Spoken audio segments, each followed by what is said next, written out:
warahmatullahi wabarakatuh. Oke, alhamdulillah alamin. Wabihi nasta'in wa ala umuri dunya waddin. Wassalatu wassalamu ala asyrofil anbiya'i wal mursalin sayyidina wa maulana Muhammadin wa ala alihi washabihi ajmain. Yang saya hormati ada Abi Hanif, Umi Ida, beserta keluarga, beserta teman-teman yang berbahagia.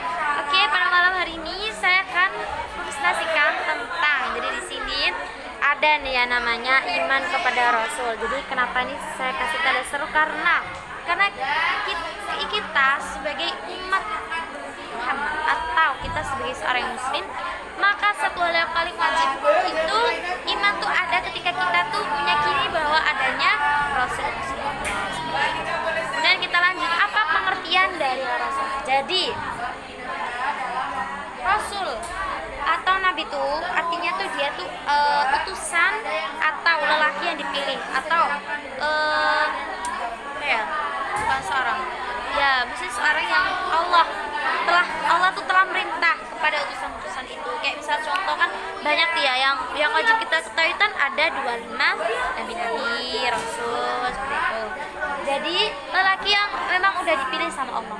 Jadi misalnya, jadi rukun iman iman kepada Rasul ini telah dijelaskan dalam rukun iman tadi. Jadi ada di nomor 4, iman kepada Rasul Allah. Kemudian untuk apa sih Rasul itu, buat apa sih? Jadi Rasul itu dia itu untuk mengajari kita, untuk apa ya? Misalnya itu kayak guru kita. Jadi dulu kan pasti nggak ada tuh ya namanya tuh. Pasti seorang Rasul yang zaman-zamannya manusia kayak gitu kan, seorang Rasul yang ngajarin kita. Jadi gimana caranya kita beriman kepada Allah, bagaimana cara kita mendekat, bagaimana cara kita tuh yakin, bagaimana cara kita gimana gitu. Jadi untuk apa? Untuk ngapain sih diajarin itu? Agar kita tuh tidak didolimi, agar kita tuh tahu bahwa negeri akhirat tuh ada, bahwa negeri akhirat tuh pasti menunggu, maksudnya benar-benar ada. Akan kita tuh percaya akan adanya.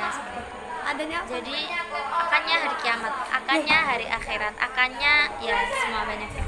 Jadi karena manusia tuh punya akal yang terbatas, jadi tuh nggak, maksudnya tuh Nabi kan emang udah dikasih mujizat, ada mujizatnya, udah bener-bener langsung dari Allah, udah langsung diwahyuin, udah dipilih kayak gitu kan. Ya pasti kan bener-bener wow. Jadi untuk ngasih tahu kita buat apa yang harus kita kerjakan dan apa harus kita tinggal. Kayak misalnya sholat, kan kita wajib tuh ya sholat. Kayak misalnya sholat gitu. Habis itu terus kayak misalnya kita tinggal tuh kayak zina, kayak itu ngajarin kita yang salah, ngajarin kita zina, misalnya seperti itu. Kemudian selanjutnya jadi sifat-sifat Nabi. Jadi sifat-sifat Nabi yang sering kita jumpai itu ada 4 ya, pasti udah nggak tahu semuanya, pasti kita langsung aja. Misalnya yang pertama tuh ada sidik. Jadi sidik tuh artinya jujur. Jadi di sini tuh udah, jadi Nabi tuh harus berkata jujur, jadi tidak boleh mengada-adakan. Dia kalau misalnya contohnya ada di surat Al-Hasyr ayat 7. Jadi intinya tuh kayak gini. Jadi nggak mungkin seorang Nabi itu mengada-adakan. Maksudnya tuh biasanya kan orang kafir tuh pasti bilang kalau Nabi itu pasti mengada-adakan kebohongan. Jadi nggak mungkin, padahal itu udah langsung turun dari Allah, udah dikasih risalah, udah dikasih wahyu sama Allah buat wahyu sih, dikasih apa ya, mesti risalah gitu, gimana sih ini kayak gimana kayak gitu. Jadi nggak mungkin para Nabi itu mengada-adakan kebohongan untuk buat kita gitu, diomongin ke kita, itu nggak mungkin. Berarti itu bukan Nabi, atau biasanya kalau ngaku-ngaku itu Nabi palsu.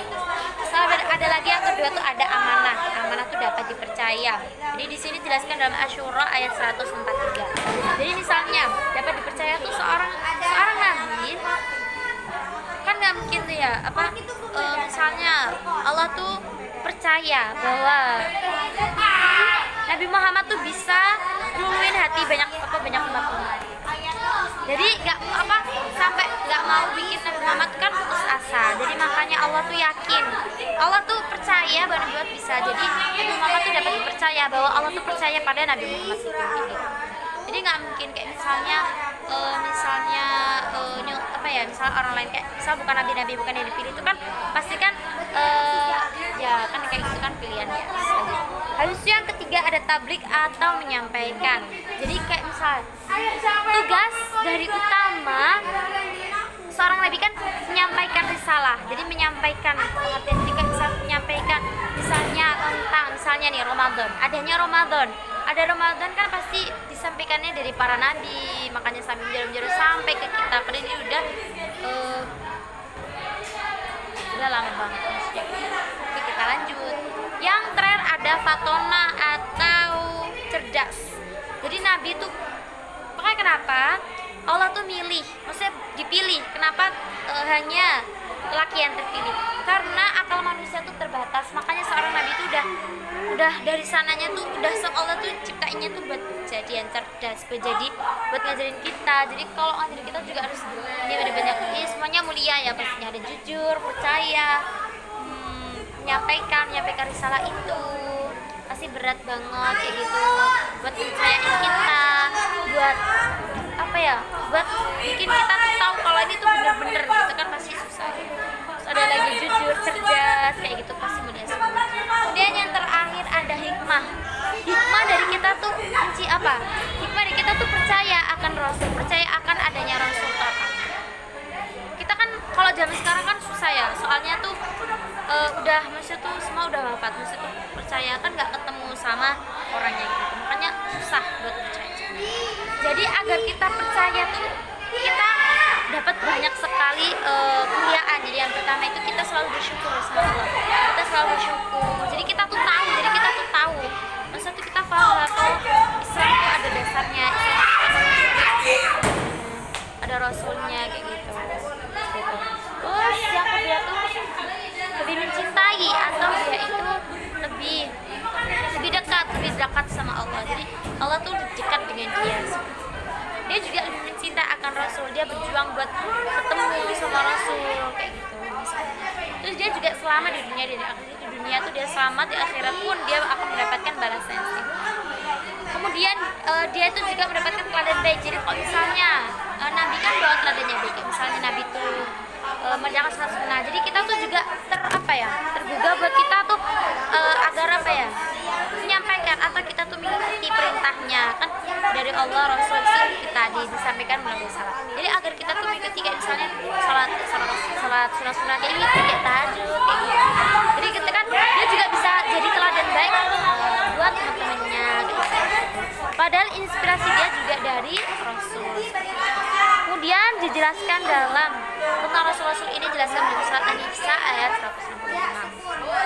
Jadi ayat 165 ini itu dia tuh menjelaskan tentang nabi-nabi yang dia itu pembawa salah, hikmah kayak gitu, banyak banget pasti. Di Quran pun ini banyak banget. Jadi mungkin sekian presentasi saya pada malam hari ini tentang iman kepada Rasul.